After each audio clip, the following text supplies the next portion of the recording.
Good morning, everyone. Welcome to today's seminar on mobile young people. We have titled our seminar "On the Move" and "Where Does Well-being Fit?" I think we're really, pleased to have such a seminar during this particular time in South Africa and in the world generally, where we see a lot of mobility occurring. We see that there's an increase in young people moving to wherever places, whether through migration, whether through displacement, or young people looking for economic opportunities. There's a lot of young people moving. But while there's this movement, we also want to say that there's a lot happening there, right? Mobility brings opportunities, but we also know that mobility brings different challenges, especially when we talk about access to essential services like healthcare, and more specifically, services related to sexual and reproductive health and rights. Now, mobile young people, whether they're refugees, migrants, internally displaced people, nomadic populations, they often face a lot of systemic barriers. We also know that they face a lot of legal restrictions, language and cultural differences, lack of documentation, or even stigma. And these barriers, we also know that they compromise their physical health, but also their mental well-being, their dignity, and the ability for them to make informed decisions about their body as well as their futures. Today, I think what we want to really do in this discussion is to better understand, the issues of well-being of young people on the move and how we can ensure equitable access to different services, different health services, and also a way, to promote inclusive sexual and reproductive health rights policies and programs that ensure that we leave no one behind. We're joined by different panelists today who will share their experiences as well as the challenges in the context in which they work in, and also strategies that they have come up with in the different work that they do. We want to invite everyone today to engage actively and ask questions, and also share insights and reflect on their own work wherever they're doing this particular work of interest that can contribute to more inclusive and responsive health systems for young people. I think we will begin this really critical discussion by inviting Dr. Glynis Clacherty, who is a researcher at the ACMS, but also an independent consultant working with mobile young people on different issues. Welcome, Glynis. She is going to be our first speaker as we talk to our different experts for the day. Thank you so much. Thank you very much, Lango, and thank you for inviting me to speak about this, I think, really important topic. What I'd like to do is I want to use some of the research that I've done with a colleague, Rebecca Walker, at ACMS. And I think that if we're going to talk about sexual and reproductive health programs, any kind of program actually, it's really important for us to understand what is the reality of the young people that we're talking about.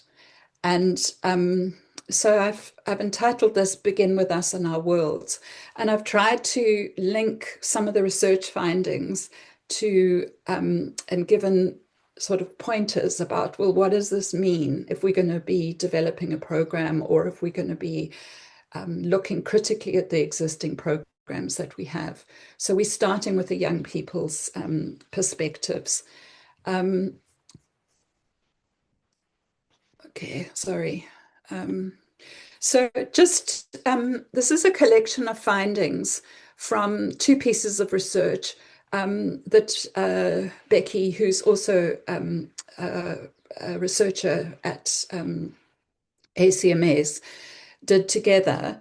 The one is a qualitative study done in 2020 with girls on the move in Johannesburg inner city and Ivory Park. Inner city was young people from a number of different places, Zambia, DRC, Malawi, and Ivory Park was young women, almost all from Mozambique. Then we did an ethnographic study in 2022 with young people on the move in 2 border towns in Zambia, which were Katete and Chipata, which are right on the border of Malawi, but also close to the border of Zimbabwe and Mozambique. So it's a typical border town situation. And we felt that that was an under-researched area. We don't really know a lot about young people in border towns. And then I've used a little bit of quotes, a few quotes from some unpublished research, which is was based in Cape Town, which we'll do a webinar at some point about that. Just to say that both of these studies used a participatory methodology. So there were activities and discussions to really understand below the surface. So they took time, they used a particular methodology that has activities that allow young people to unpack and to go deeper into their lives. For example, a book that goes page by page, or a map. The ethnographic study used a map of places that you go to. The work in Zambia. So I just wanted to say that it's really important that we don't see young migrants as a kind of homogenous group. And that's the first thing we need to keep in mind, I think, when we're looking at what kind of programming or even research that we're going to do. And young migrants, they're not all the same. Their lives, needs, and strengths are different. And that's something we found in both of these pieces of work and a whole lot of other work that we've done. And age, obviously, you know, much younger age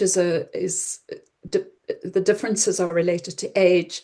They're related to personal characteristics. You know, some young people and the research that looks at resilience shows that some young people have internal characteristics which are often built on or broken down by family structures. So their country of origin makes a difference.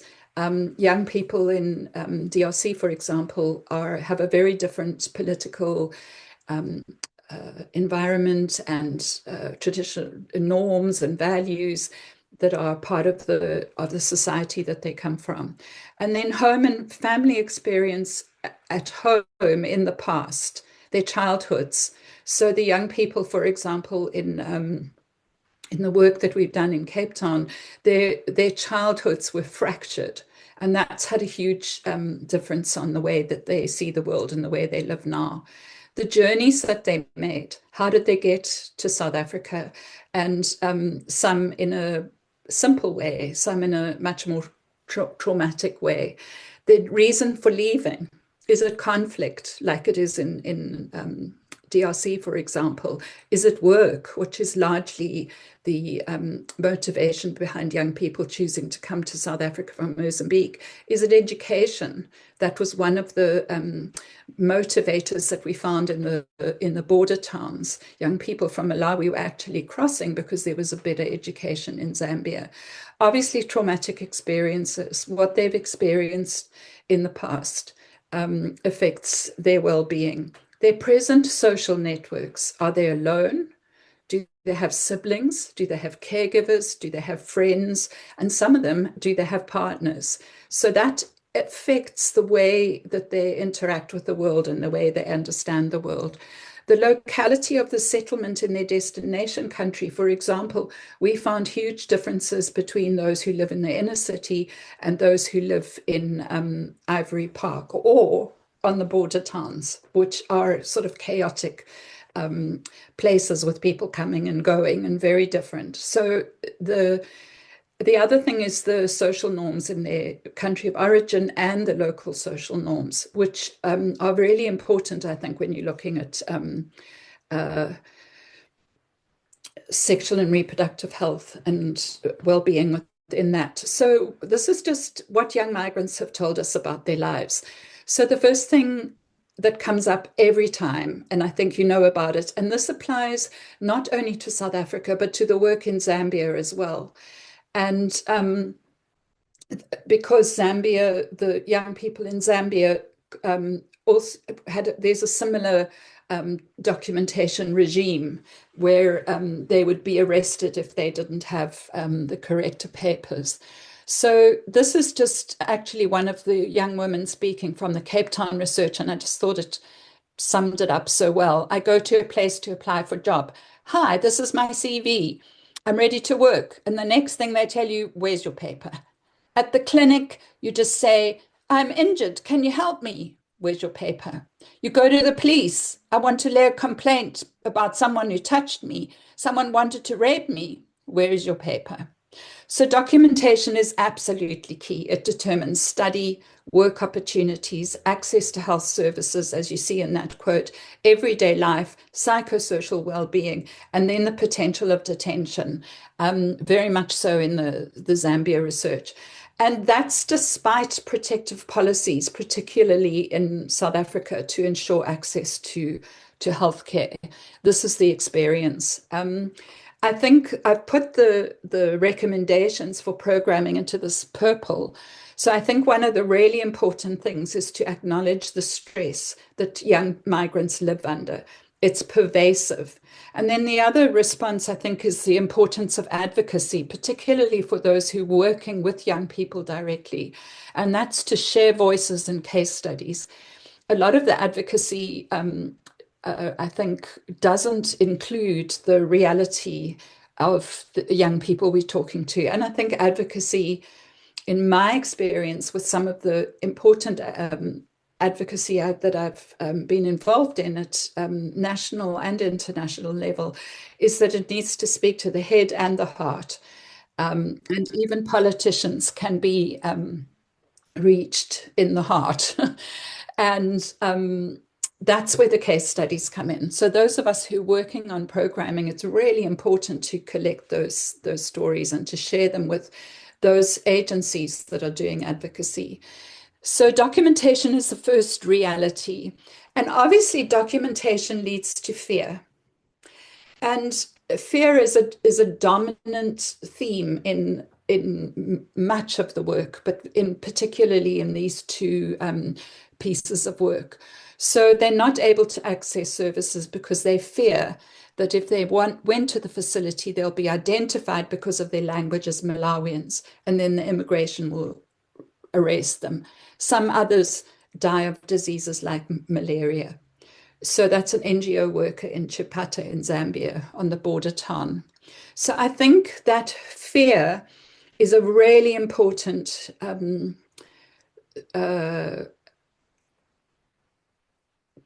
aspect of their lives that we need to acknowledge in any program that we develop.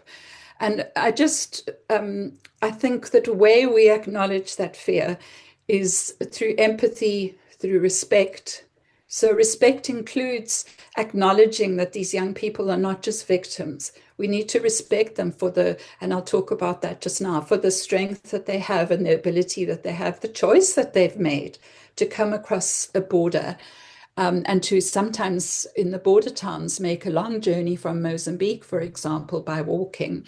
So respect, humility, and time are important.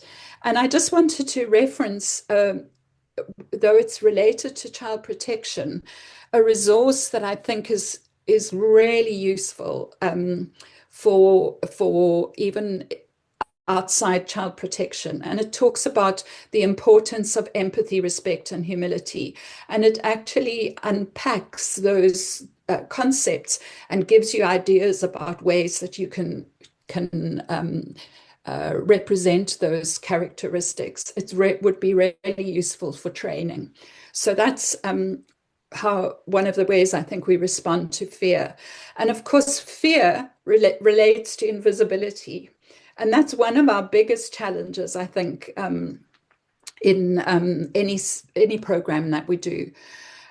So James Clacherty, who's my son and an anthropologist, worked with me with Becky and I on the border stories. He actually did the field work, and he was, for 2 weeks he talked to NGOs who were working with migrants that were being funded by projects, but they didn't really know them. And I was worried I would not be able to do the research. They were hidden, and they did not want to identify as migrants. It took a long time for him to find where they were. And that was similar in the Mozambicans that we came across. We actually, eventually, Claudia, who was doing the research, said, I don't know, they're in the markets, but they won't say they're Mozambican. And in the border towns, they live in these compounds, which are just a local word for an informal settlement, because they're hidden in that kind of informal environment. And then the final one, I think, which is a young pregnant woman living in Ivory Park. I'm afraid of arrest, even young women. So I stay in the house and I don't go out. And what does that mean for us in terms of sexual reproductive health programming? How do we reach young people like this to promote their well-being? I think go where they are, which takes time, and finding where they are. And then there's this really useful concept which is looking at rapid ethnography, which is quite widely written about. But I think a rapid ethnography is basically going into an environment and looking and finding and talking and just spending time. And that's how you slowly, and that's what James and what Claudia began to do, and to look at who are the leaders, where are the churches, basically doing an ethnography.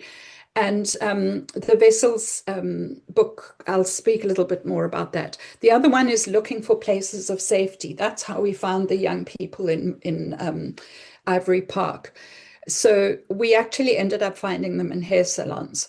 Marlena here, she knows us, she's from Maputo, she advises us. So we found that the young women in Ivory Park gravitated towards the Mozambican woman who ran mostly with the people who are older women. One of the things we found in that work is that many young migrants are mothers.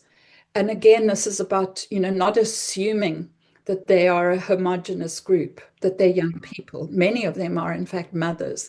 And if you look at the second quote there, the researcher says, and if you go to the clinic, we don't go.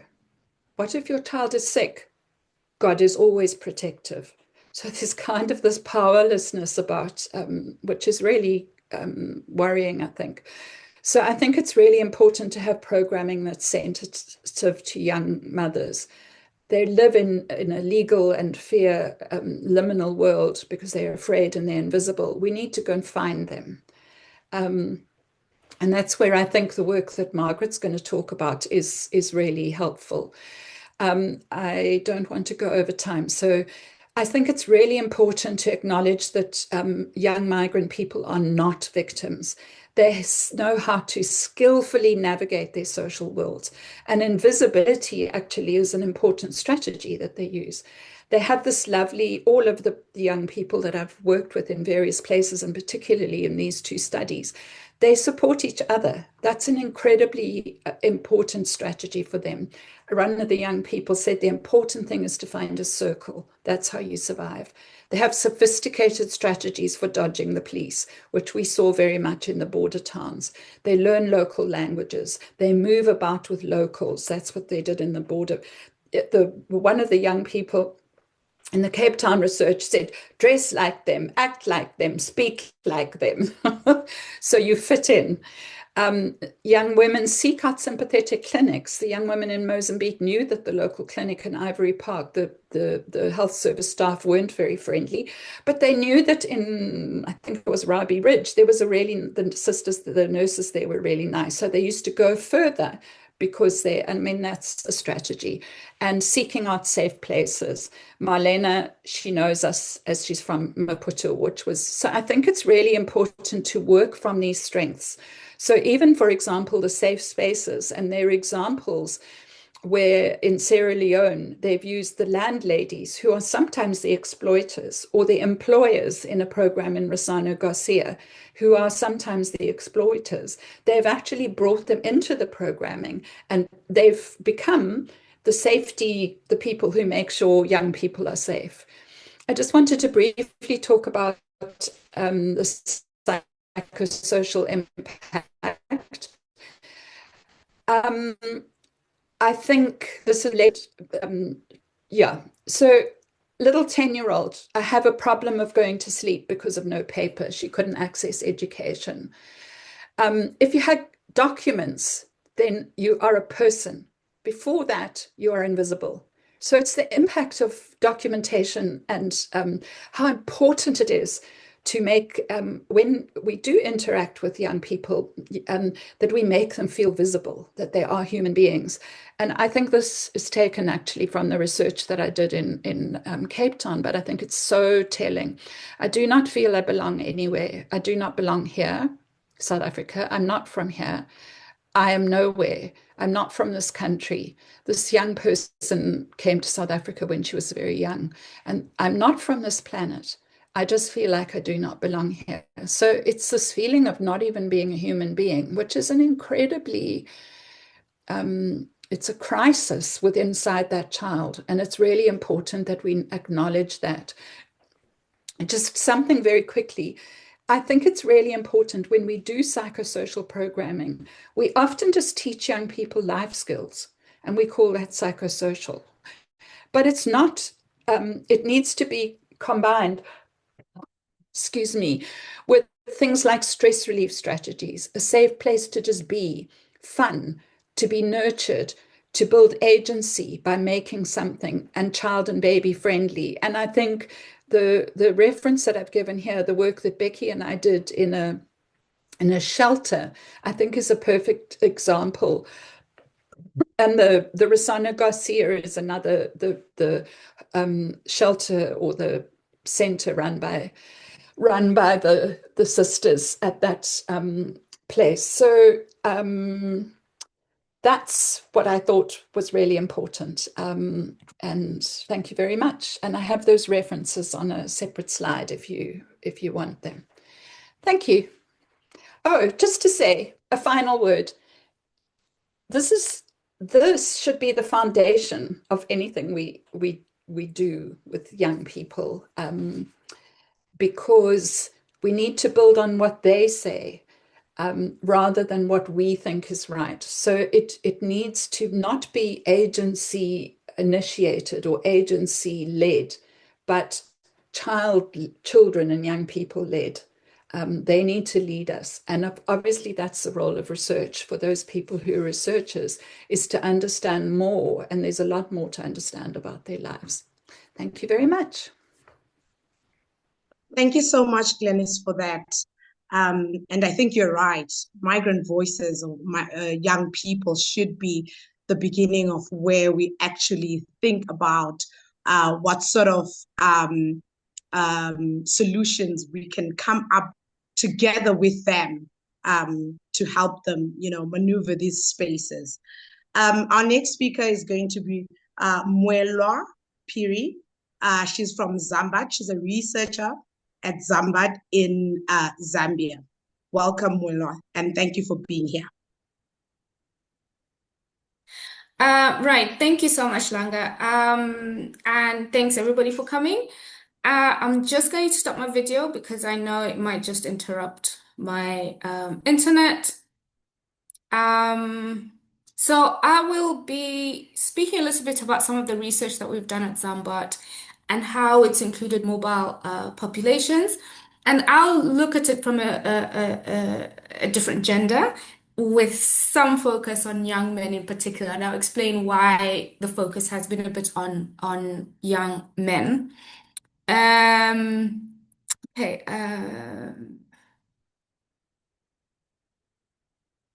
Alrighty. Okay. So just to say, Zambart is a non-governmental organization. We're based in Zambia, Lusaka, and we do public health research, primarily in HIV and TB, but also in SRH more recently, and among young people and men, which is what I primarily do research on.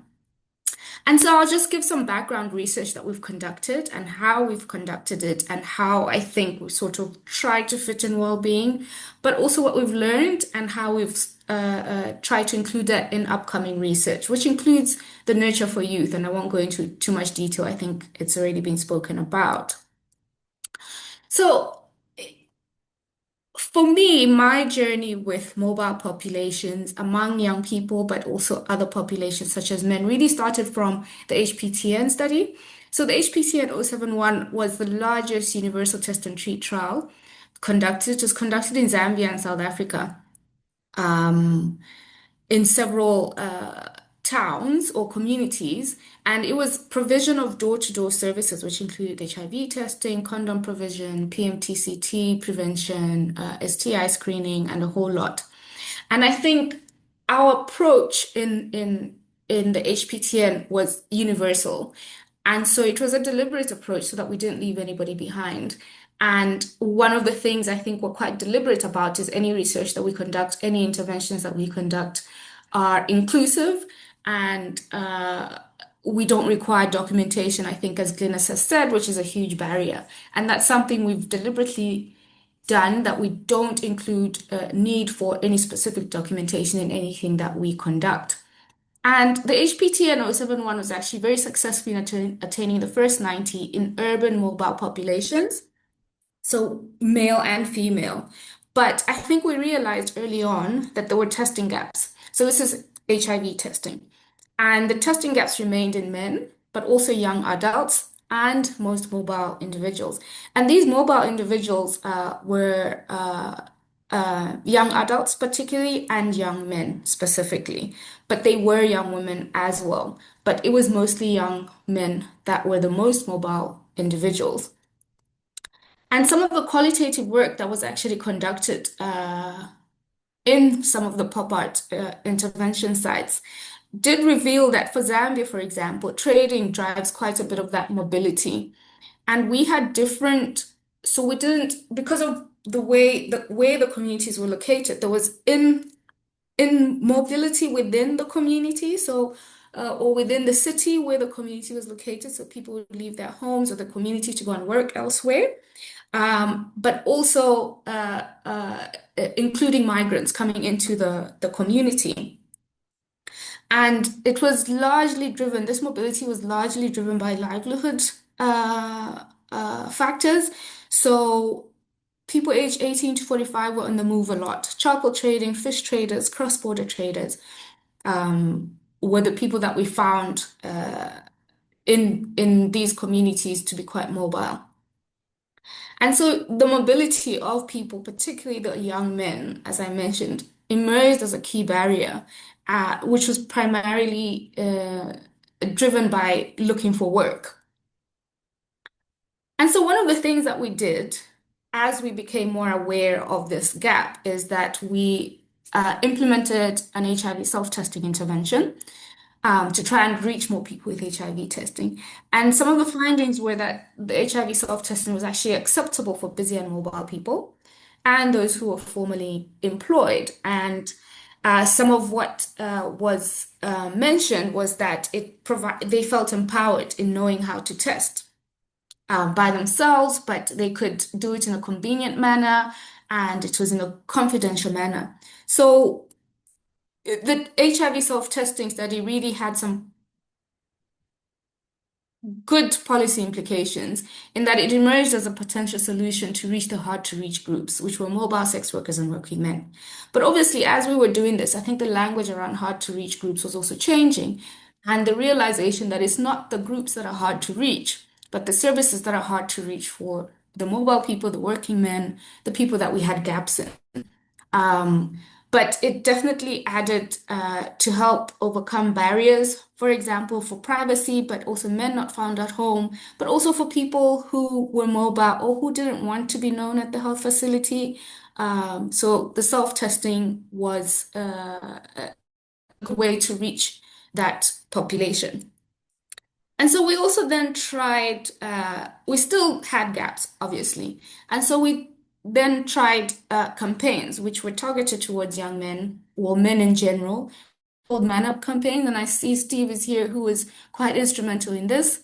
And this was a campaign style sort of provision of services in the pop-up communities, which were trying to reach people, again, the mobile populations that we couldn't reach from the households. And again, it showed variable success, because while people did come, we still missed quite a big chunk of men that we needed to find, which was the young men. And so after the pop-up intervention ended, we sort of put up hubs in the pop-up communities. And the idea behind these hubs was to try and catch the mobile populations who were moving in and out of the community, either mostly actually targeting those that were working outside the community. And so we set up these hubs which provided services similar to what was provided in the door-to-door in places which were high movement areas, for example. So markets, for example, where we knew that a lot of people would be, or a lot of the mobile populations would be, markets, bus stations. And that's where we set up these hubs in order to try and essentially close the gap in reaching these populations. And we found that accessing these services appeared to be acceptable and appealing to young men who preferred accessing them at these places as opposed to home. And so the men that accessed were generally younger than those that were reached at home. So we're making some little incremental progress as we went along. And so what emerged from this is the co-design and co-development of an intervention for young people called Yatu Yatu, for us by us. So this was a cluster randomized trial of community-based sexual and reproductive health and HIV services for adolescents and young people 15 to 24 in Zambia. This was conducted in 2 communities in Zambia, Chipata and Kanyama. And Kanyama historically has a large mobile population, which includes migrants, but also Chipata as well. But as I said, because we deliberately try to be inclusive in everything that we design. This was a co-designed intervention, by the way. And in our effort to be inclusive, we don't ask for documentation, for example. And so this is just a schematic of what the intervention really was. It was spaces that were providing SRH away from the health facility, and all that people needed to access the services was a Yatu Yatu card, which we had provided beforehand. We had done a sweep through the community, and everybody that was eligible who consented then was given this card, and they could access these services. And that card incentivized accessing services at these hubs. And this was essentially successful in terms of our main outcomes. So in terms of coverage, for example, we had an impact across all the different age categories, but among young men, not as big an impact compared to the others.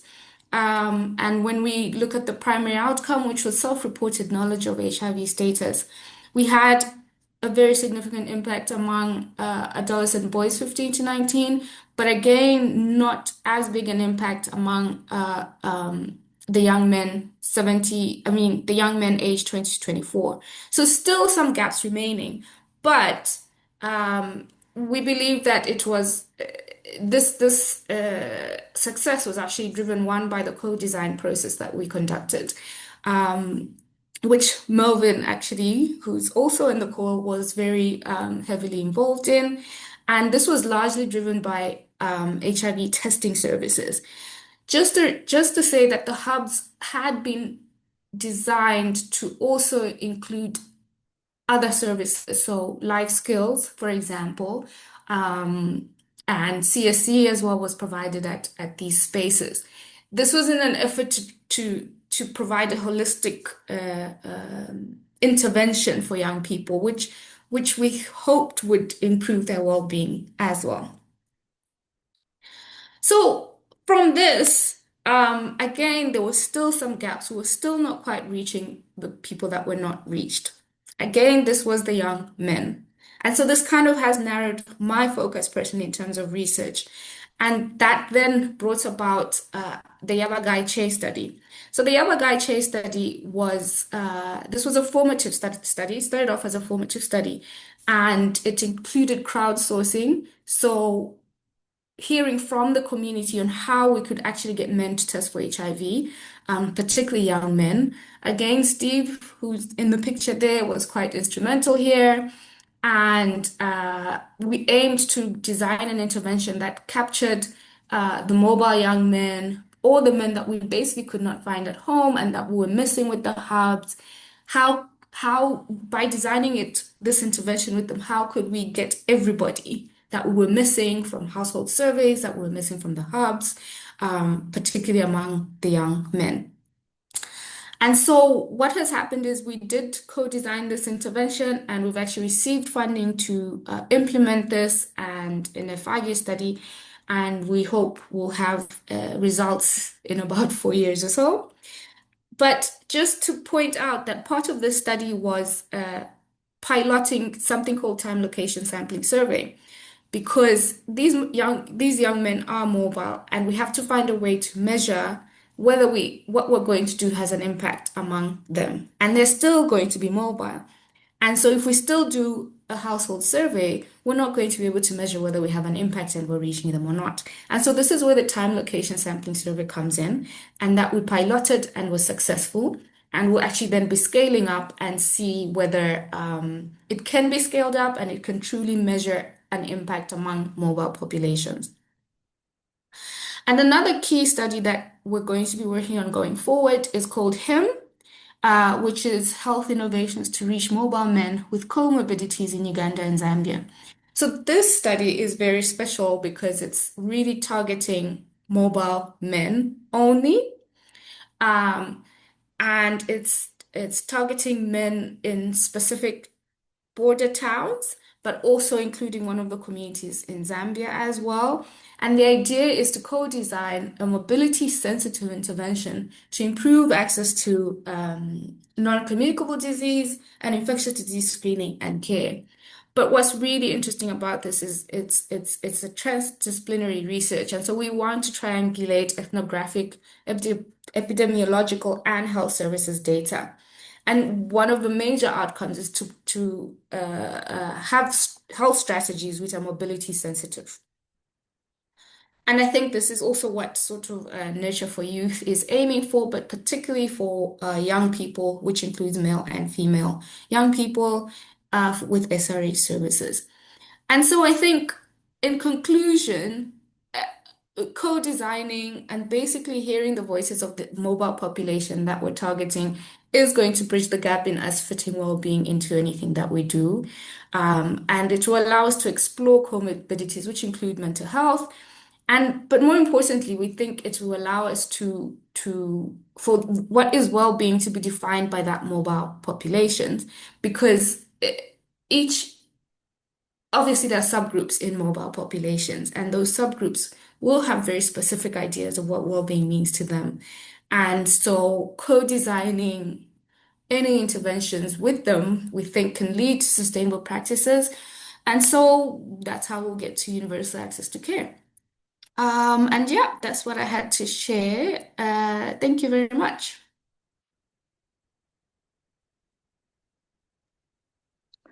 Thank you so much. Thank you so much, Mwelwa, for that presentation, which was really comprehensive. And, it's so interesting how you are doing work in Zambia, and Glynis was talking about working in a different setting as well. But the issues that are being echoed are really similar.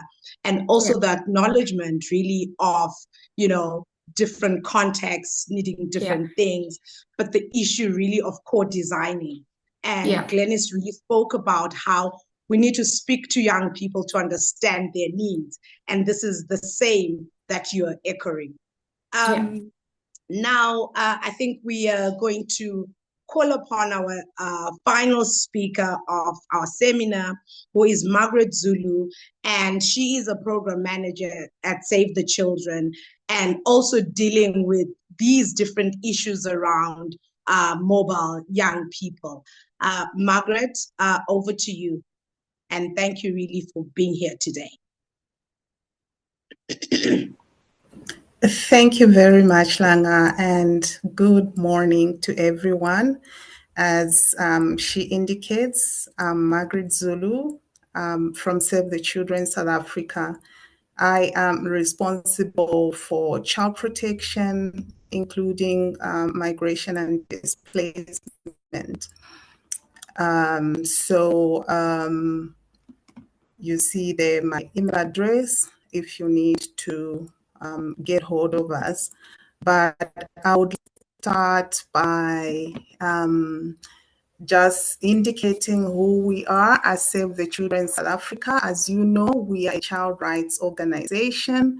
We exist to make sure that every child is reached, and so our primary focus is children, and secondarily we also focus on young people. We are dedicated to protecting and advancing children's rights. We operate from Pretoria, South Africa. However, we are in 5 provinces in South Africa. We are joined to the global the Global Save the Children International. However, we are a locally based organization registered in South Africa.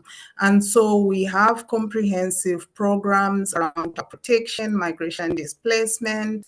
We also focus on health, child rights governance, and also we ensure that in all this work, we involve children and young people who are the key stakeholders, and we work very closely with the government and the stakeholders. It's important for me to really indicate that for young people, you will see here on my slide that we need to ensure that they have the capacity on sexual and reproductive health and rights, and they have the capacity to also participate in all decisions that affect them. And this includes all children and all young people, including migrant and displaced young persons and children. And so for the purposes of this conversation, I am going to switch off my video, and I'm going to show a video of some of the work that we've done as a start, then later on give a brief overview of some of the achievements and some of the challenges that we still face to young migrant persons.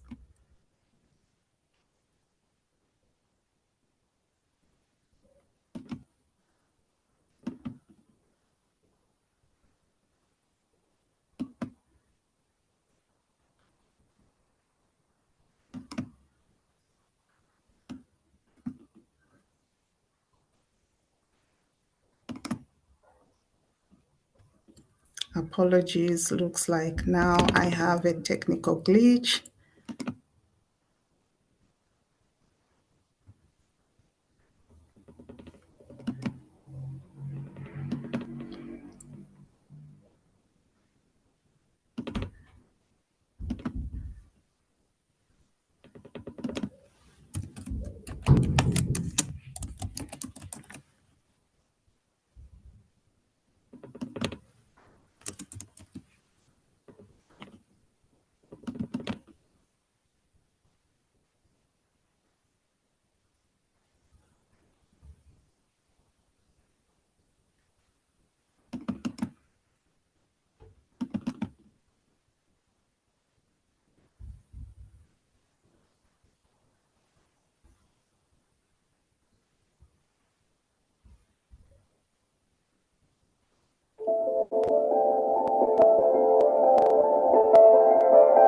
My name is Tandega. I am 20.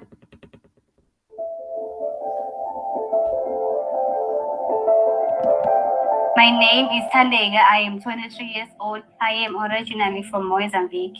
My parents are from Mozambique, but they came here in South Africa during the civil wars, and that's when they got South African documentation, and that's how I was also able to get the South African documentation. I was born. My name is Tandega. I am 23 years old. I am originally from Mozambique.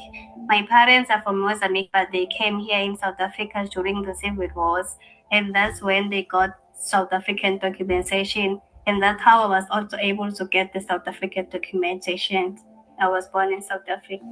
My upbringing was a little bit difficult because at that time here at home they were not working, so they were just living by harvesting vegetables like cassava, and all those sorts of green stuff. Then the food was bananas, mangoes. My happiest moment in my childhood was when we were full in the house playing, and it was all fun and sharing all the food that we had. Academically at school, I was excelling well because I've also received awards, a few awards. What I wanted to do after matric was doing law. I tried applying at universities, but they didn't accept me. They were not like I had a four-year gap year. I matriculated in 2019. After matric, there was nothing that I was doing. I was just here at home doing nothing. It was all of that. Being at home made me feel depressed. I don't want to lie, because I felt like I would be like other children, going to overseas and pursuing my dreams. My mom was helping me financially to get clothes with that little money that she was getting, because I was not able to do all my needs that I needed. I couldn't buy more things that I needed for myself. For example, like some toiletries. Yes, we had to share with my siblings. It was so sad. Sometimes you had to borrow a deodorant from your sibling, and she would just shout at you and say, "Why don't you buy your things? Why you don't have the money to buy it?"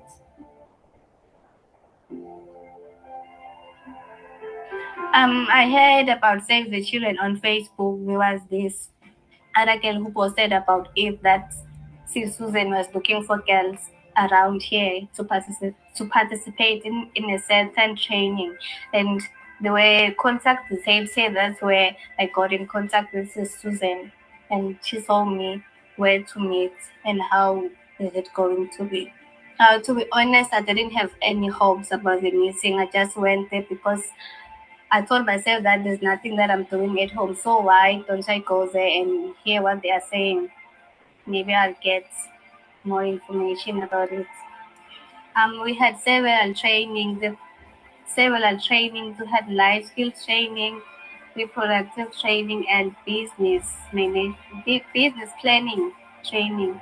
The business one was my favorite training because I learned a lot about business, and in mind, I already had some business idea that I wanted to start, so I was more interested in it. We were learning how to make a business plan and how to approach clients, how to manage your money, and how to calculate your profit. I don't think I was gonna have all the knowledge that I have now if I didn't attend the training that way at Save the Children. I do have a business now. My business right now is cooking food here at home, and I deliver it at school around my communities during break times. And I've also added some ice blocks in the business, and there are also fed cooks that we are doing in the morning with my mom. I really do enjoy what I'm doing now because I really love cooking, and here at home they are helping me, so they keep me in track and they encourage me to do more. It has changed my home situation financially, and I was able to assist where I can here at home because no one is working right now currently. We are all depending on the grants, my grandmother's grant and the children's grant. Like on December, I was able to buy like food here at home. As this where I was seeing buy some groceries and all the stuff. So the children has helped me as a person to gain more confidence, to speak, to learn how to speak for myself and not bottle things up. And it also helped me how to live with others, how to treat others well. It has also helped me financially by assisting me with buying the equipment that I needed for the business, and I thank them very much for that. The equipment that Save the Children bought for me was a four burner stoves, a falling tables, some cutlery, dishes, plating, dishes, some packaging, and also some clothes, washing clothes. My family feels really proud of me right now because sometimes they be like, "Hey, sister, I went I really feel grateful for Save the Children for giving me this opportunity, and I'm also grateful, and I also feel confident about myself. It does make me feel like I can do anything. Currently, this year I am studying business management. I am paying for my own studies with the money that I made last year from my profits. I was able to pay the registration fee for this first semester, and I am also paying my fees monthly, which are 650. In 2 years' time, I see my business catering for weddings, catering for funerals or big events and functions around here in Mpumalanga. And I know that I can do that because always I wake up with the mind that I can do more into it.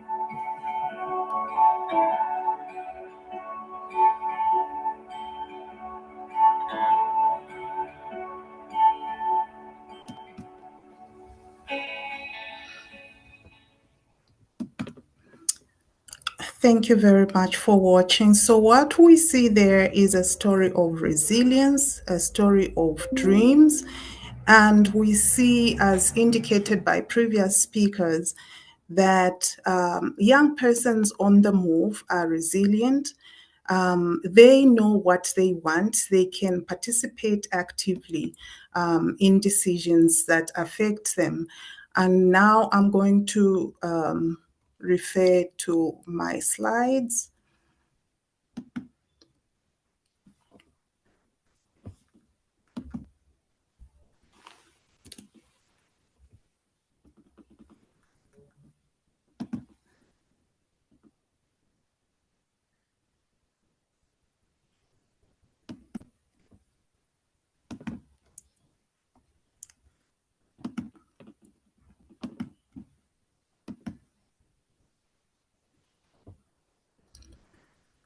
And so at Save the Children South Africa, we work with different categories of migrants. These categories include unaccompanied children and young persons. Some of them are separated. We also work with refugee children and young persons. We work with asylum seeker children and young persons. And we also have encountered children and young persons that have been trafficked, smuggled, and a lot of them are undocumented, meaning they do not have identity. And some of them are actually now stateless because they do not have documentation. And so under this program,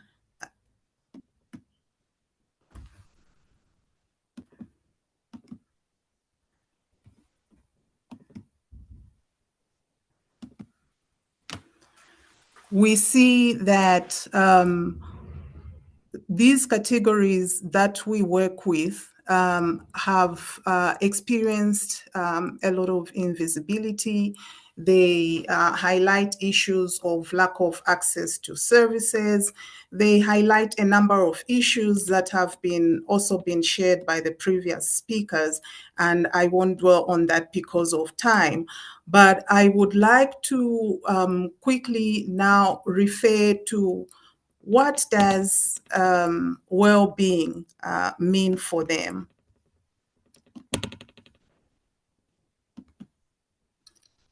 So the World Health Organization defines health as a state of complete physical, mental, and social well-being, not merely the absence of disease. But when we listen to the stories of young persons, including children who are migrants, this definition does not fit into their lived experiences. They see well-being as access. They see well-being as opportunities. They see well-being as integration and being accepted into their communities, their host communities. They see wellness as psychosocial well-being, emotional resilience, and also they see well-being as being visible and having documentation for them to be able to access their rights. They see well-being as being able to be seen as a person for who they are and not merely for where they come from. And so looking at their lived experiences based on the programs that we undertake at Save the Children South Africa, it's important for us to paint a picture of what happens to this young person as they move from the place that they are coming from. And in this case, it could be Zimbabwe, it could be Lesotho, any other surrounding countries, or even further. We know that they experience chronic infectious diseases, they experience violence, including sexual violence. They do not have access to health, and they experience a lot of fear, as also indicated. They experience just being invisible, and we've heard of the Malaysia transport, where young persons from Zimbabwe, particularly girls who are moving from neighboring countries, being forced to pay using their bodies for them to be brought into South Africa. We've heard of terms such as swimming, where young persons, even children, swim through the river to avoid the police. And they get into South Africa and they walk for long distances, not even knowing where they are going. They experience hunger, insecurity, but then let's also reflect on what happens when they are now here in South Africa. We've heard what has been shared about Zambia. We've heard what has been shared, even the research here in South Africa, that they have barriers to accessing services.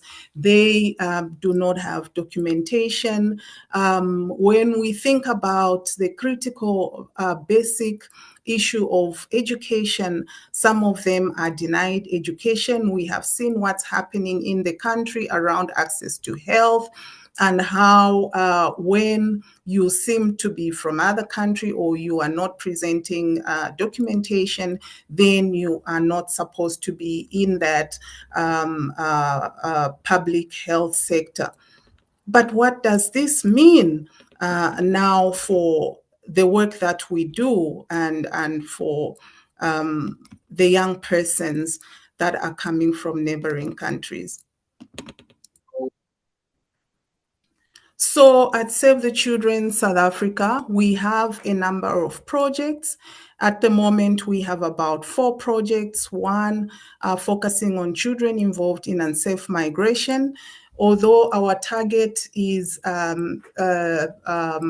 to 18 children, but we're secondarily, we also focus on young persons up to 24 years of age. And we have the Girls on the Move, which Glynis also alluded to. We have the Sexual Reproductive Health and Rights Knows No Borders, and the Violence-Free Childhood projects.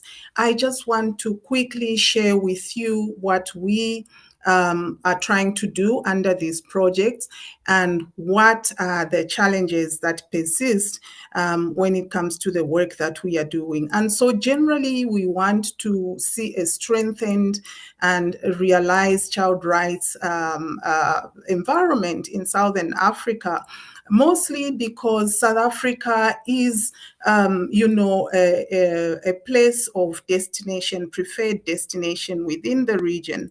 And so our focus is on strengthened legal policy frameworks and coordination mechanisms at both national and regional level for child protection systems to provide migrant and displaced children, including young persons, with protection services.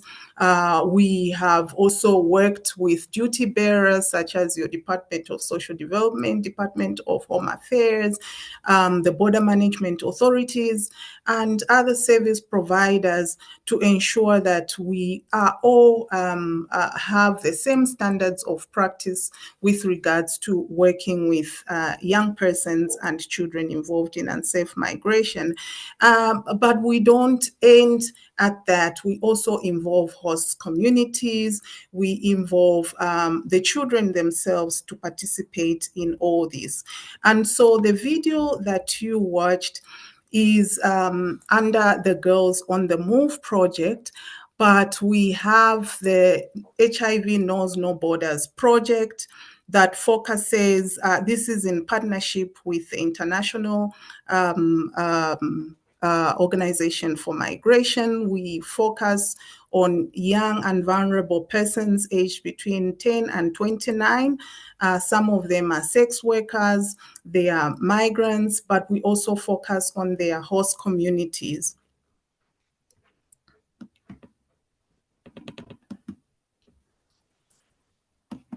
In so doing, our objective is to have an improved sexual reproductive health and HIV outcomes and quality of life among young vulnerable persons aged 10 to 29 years, including migrants and sex workers living in migration-affected communities in 6 countries. And so in South Africa, we are focusing mostly in Limpopo, around the border areas. We also focus in Mpumalanga. And so the objectives are around healthy choices for young people, access to services, which is really critical, and also creating an enabling environment for all of them. The girls are perhaps just reflecting on that. What we see is that mostly young persons do not want to identify as migrants because of fear of being taken by the police.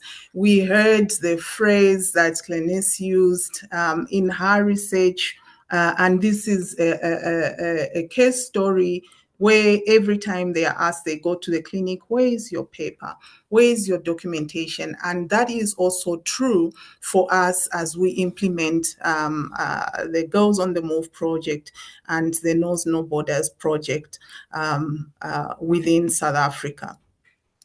I just want to highlight for the Girls on the Move project that under this initiative, we also have Girls Decide sessions, which aim at empowering girls in situations of migration and displacement so that they are able to have safer journeys and also have better outcomes. And so our objectives, we ensure that we create safe spaces for these girls, and they make decisions on what is safe for them, what is it that they want to do.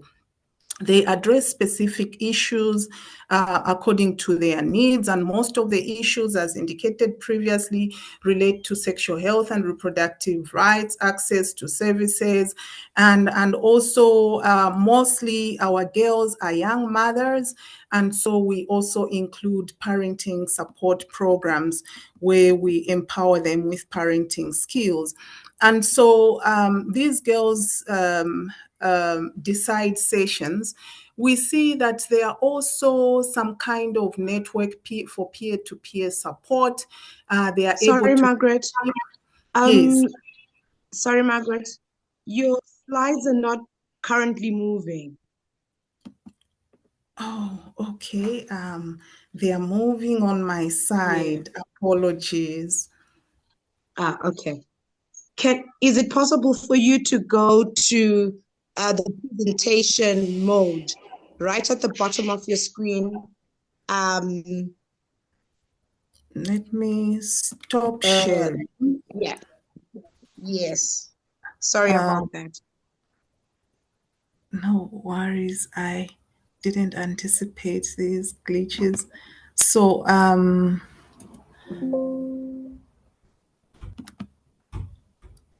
at the bottom, on share. Yeah. And this is what I was currently sharing. Okay. So we are seeing them, but then we don't. Oh, okay, perfect.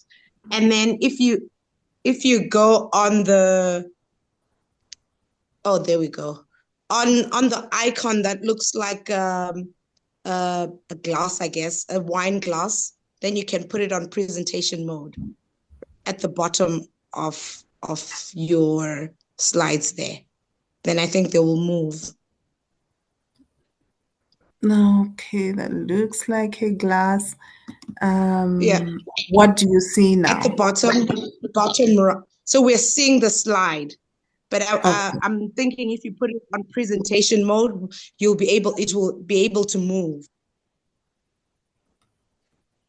So at the bottom right, next to the minus there. Yes. So if you go to the right, you see where there is the minus. So move your cursor to the right. Yes. Right. Yeah. Move it right. Let's go. Right at the bottom. Don't move it up. Move it to the right. Keep moving it to the right. Next to the minus sign, you'll put it on presentation mode. And then I think your slides will be able to move. Oh, apologies. On my side, I'm not. Yes.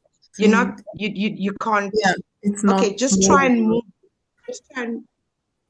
Just try and move the slides. Let's see if they'll move now.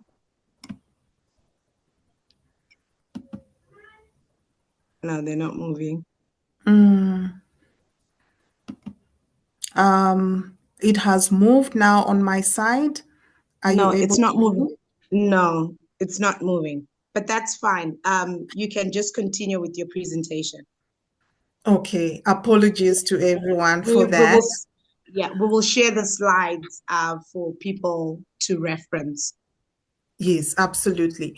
I will now end with some of the lessons that we've learned from all these projects.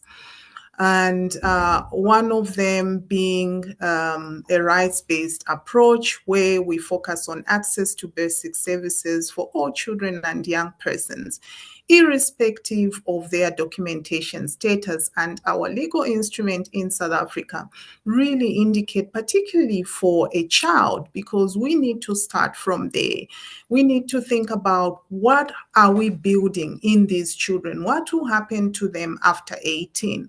And so irrespective of whether they have documentation or not, they need to access the services as we work towards documentation pathways for migrant and displaced children. We have learned about coordination mechanisms, which we have at provincial levels and at cross-border levels, where cases of migrant children, migrant young persons are brought to the fore, and best interests of the child and the young persons are determined, and durable solutions are found for them. We have a good model at community level of cultural mediation, and I think this has worked very well because, as indicated earlier, migrant persons are invisible, and at the same time, because of fear, they do not want to be identified as such. And so through our cultural mediation model, where we have community agents who are able to speak the language depending on where the person is coming from, they relate with them, hold sessions with them, they are able to find out what their needs are and refer them appropriately to the relevant services. And through that, we've been able to see that collaboration with relevant services such as your Department of Health, Department of Home Affairs, we are able to intervene and support in certain cases. But just to indicate that even after capacity strengthening for duty bearers, we still see irregularities in terms of how different duty bearers approach issues of migration. So there's no standardized ways of dealing with children and young persons. There's issues of discrimination. And so that's where we see that that still needs to be strengthened. Through our policy advocacy, we have been able to influence certain policies, including the recent protocol on the multi-sectoral management of unaccompanied and separated children, but also young persons. And so from there, what we are learning is, yes, there's concerns around national security. There's concerns around resources. We see that and we hear that. But is that the real issue? What is the real issue on the ground? What do we need to do together in collaboration to be able to address issues of statelessness, to be able to find durable solutions so that, yes, we do not make migration as something that is bad, but we think about the resilience of young people and what they actually bring to the table in terms of contributions to the economy and contributions to the communities that host them. I would like to end by just projecting some of the stories of change. And thank you so much, Dr. Langa, and thank you to everyone for listening.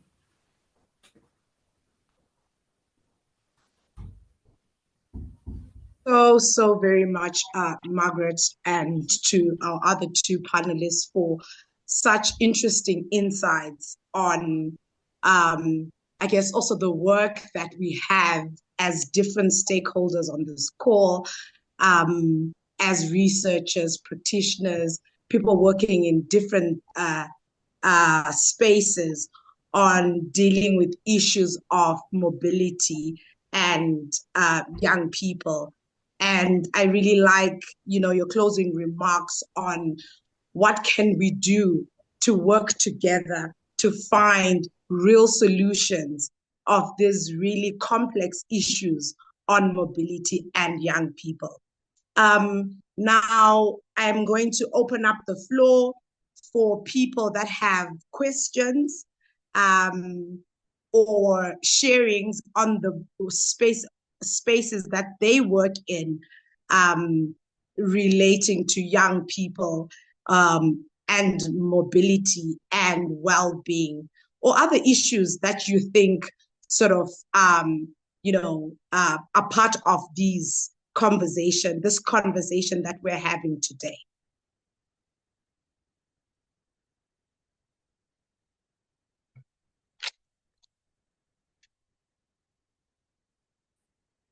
I think if anybody, you can raise your hand. So Stina's hand is up. So Stina, please go ahead. Thank you. All right. Hi, Langa. It's not a question, but just a comment to say I really enjoyed Margaret's presentation. We just came back from the field in Messina, and most of the participants, they raised an issue of they refer to it as the undocumented generation, where migrant women have had children with South African men, but they didn't manage to get the IDs for the children. And they sort of like say that this is like a major concern in South Africa, where there is this generation of undocumented youths. And then the participant that I talked to, she also indicated that the dilemma that is there is that most of these children, they also don't want to be referred to as Zimbabweans. And she told me of a situation where one of the youths sort of like hit the mother with an axe because the mother wanted to take the child to Zimbabwe to get them Zimbabwean documentation because the father has long passed. And then they had concerns that if the father is there and is present, they need money for the DNA test. And then most of these people, they are living precarious lives where they cannot even afford to pay for the DNA test. So it was just interesting and a reminder from what I experienced in the field when Margaret mentioned about how Save the Children also helps like the work with undocumented youth. Thank you. Thank you so much, Sostina, for that. Anybody else before I give it to the panel to sort of also comment relating to Sostina's comment on the presentations? Anybody with a comment, a sharing? Okay, Margaret, over to you. If you could also comment, I guess, on Sostina's comment on the work that you're doing. Yes, thank you very much, Sostina, for your contribution.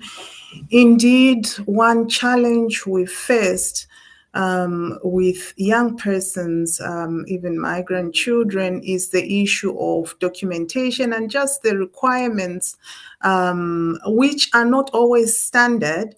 But the issue of DNA does come up for children that are born from South African fathers and the mother is from another country. Most times, in most of the cases that we've dealt with, the mother would not have documentation, and also the father may be late, or they are not together, and that brings about issues for the child. And so what we are learning is not only the child, but as they grow, we have a number of young people, and we've referred these cases to our legal experts, Center for Child Law and Lawyers for Human Rights, that as they come out of care, as they accessing education, when they reach 18, what happens to them? They have no documentation, they have no future. Issue of DNA is really mostly not so useful in my view, because most of these parents cannot afford. And so we need a situation where there's a waiver, depending on each case, for testing for DNA. And even if we could come together to be able to support DNA testing for certain families,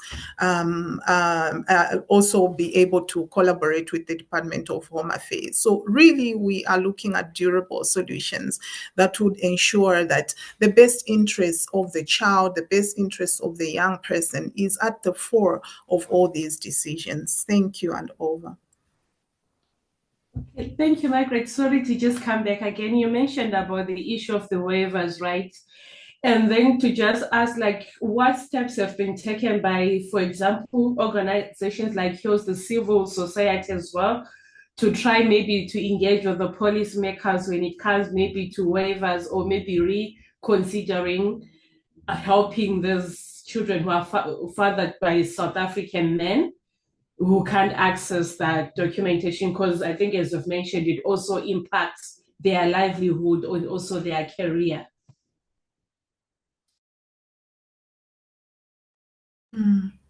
Through you, Chair, I will respond twofold. First, when we do refer these cases to the Department of Social Development, we also get a chance to have that not only family tracing, but conversations with the parties involved.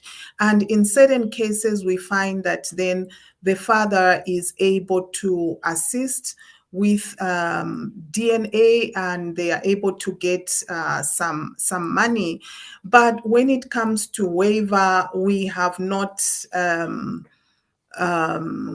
had a breakthrough with the Department of Home Affairs, because they insist that it's procedural, it's within the confines of the law. But our suggestion is that we need to look at each case as a unique case and find solutions that are specific to the needs of that particular child or young person. We have also been able to work with legal experts, like I mentioned, Center for Child Law, Lawyers for Human Rights, and that referral and coordinated way of working, we realize that it assists to get certain cases to be sorted. We just had a case in Limpopo that we referred to Lawyers for Human Rights. The child could not get an operation. In this case, it's a child. And we were able to get support to speak to the Department of Health, and also to then speak to the Department of Home Affairs about the unique case of this family of not being able to afford DNA. And we were able to get help. So there are cases where we do get help, we do get support, but I think the strengthening in this case would be coordinated interdepartmental work, and coordinated efforts even with non-governmental organizations and the academia, to not only bridge the issue of data, because what we see could just be the tip of the iceberg. There could be more, and we might just end up in the next 10 years with a lot of young persons who are undocumented.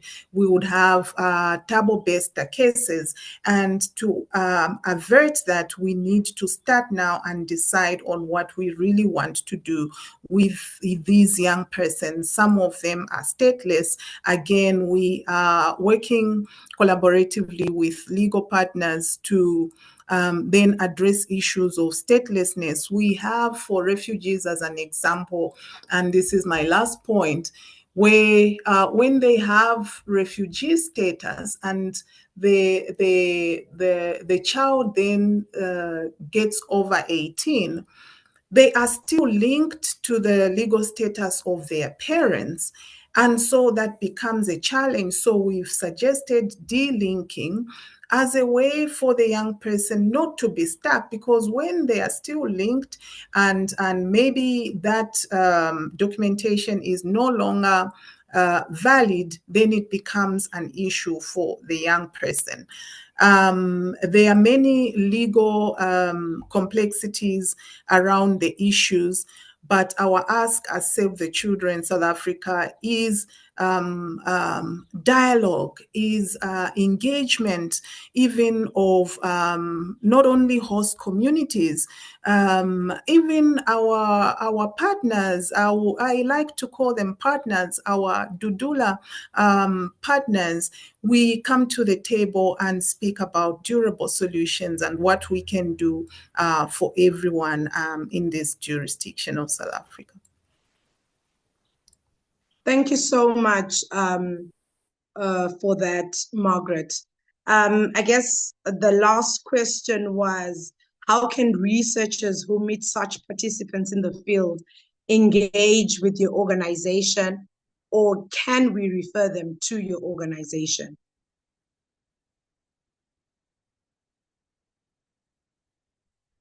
So this is Sostina. Sostina, I think you're referring this question particularly to Margaret. Am I right? Yes, Chair. Okay. Thank That's a relevant question because at the moment we are still undertaking further research. We do have anecdotal data, and that is why for us it's really important that we work with Wits University, different universities, to find solutions based on evidence, to engage with the key partners based on that evidence. However, there is still a need to bridge that data gap. And so in terms of referrals, I'm happy to share our contact details so that you are able to share with us even pieces of information that you have that would assist us to be able to reach those vulnerable young persons who are migrants that we have not yet reached. The work is enormous, but we do depend on your partnerships to be able to undertake this work, and also continuously find and mobilize resources to support the government, such as your Department of Home Affairs, in with capacity and seeing them as a key partner and not as a department that is doing wrong. Because yes, irregularities in migration is an issue. We are aware of that and we do acknowledge that, but we can prevent that. And we can do something about young persons who do not have documentation. Thank you so much. I think we're over by 3 minutes. In a few seconds or a minute, I will ask each of our panelists to just say their closing remarks so that we are able to close our session for today. We will start with you, Glynis, and then Mwelwa, and then Margaret. Thank you, Langa, and thank you to Margaret and Mwelwa.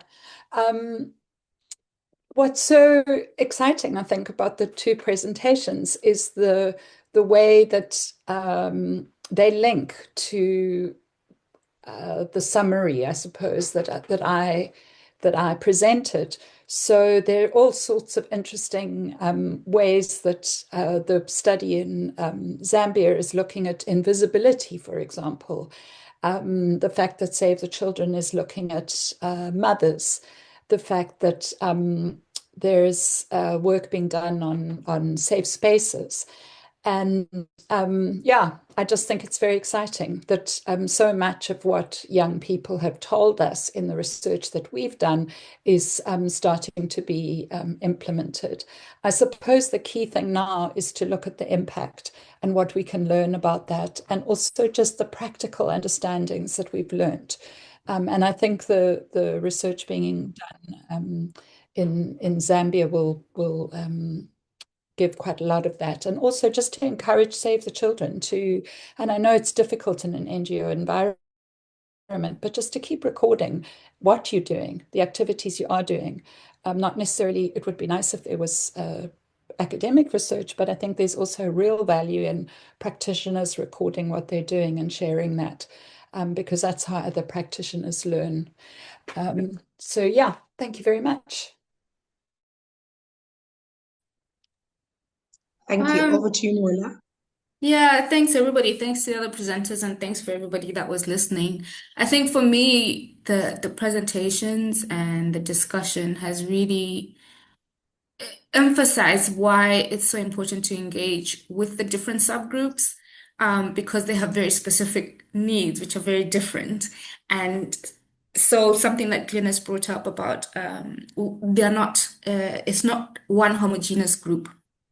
And I think that's really important to remember and to apply even as we form interventions and try and work on evidence, which can have an impact, I think we have to keep that in mind. And so for me, co-design involving the different subgroups is really important. And I think that's what will lead us to sustainable impact. And I think that's a really key thing to remember. Yeah. Thank you so much, Mwelwa. Margaret?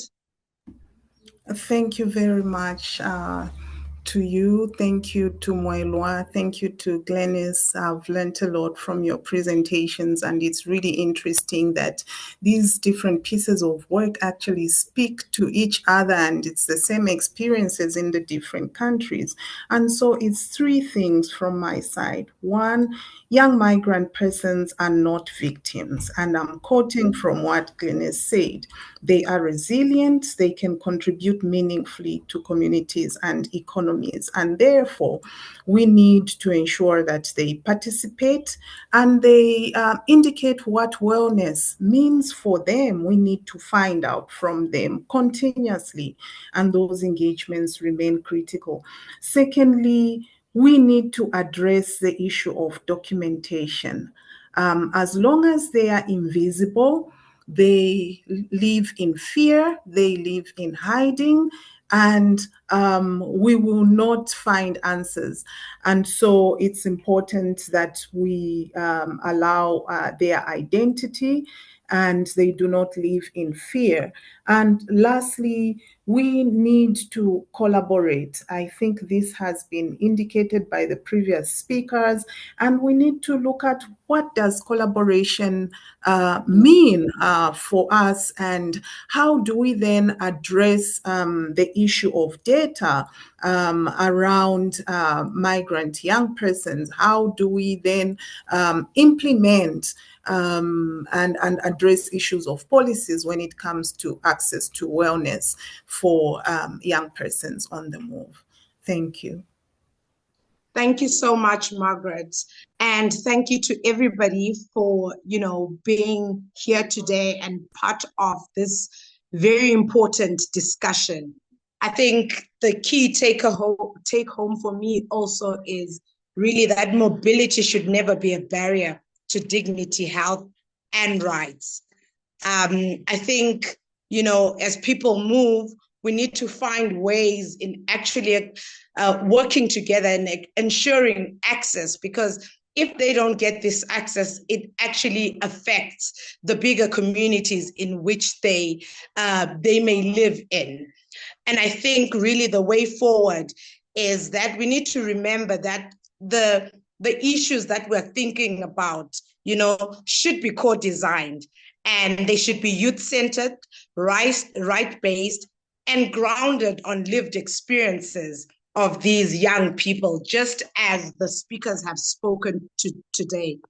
And lastly, I think we should continue collaborating, as Margaret rightfully says it, to ensure that no young person is left behind, no matter where they come from or where they are going. So really a special thanks to everybody, especially our speakers, for, setting aside time to be here and sharing with us the different experiences and learnings that they've had in the different contexts in which they are working in.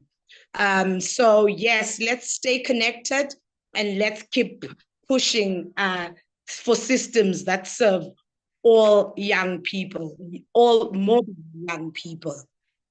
So thank you so much, everybody, for joining today. And I hope everybody's going to have a great day.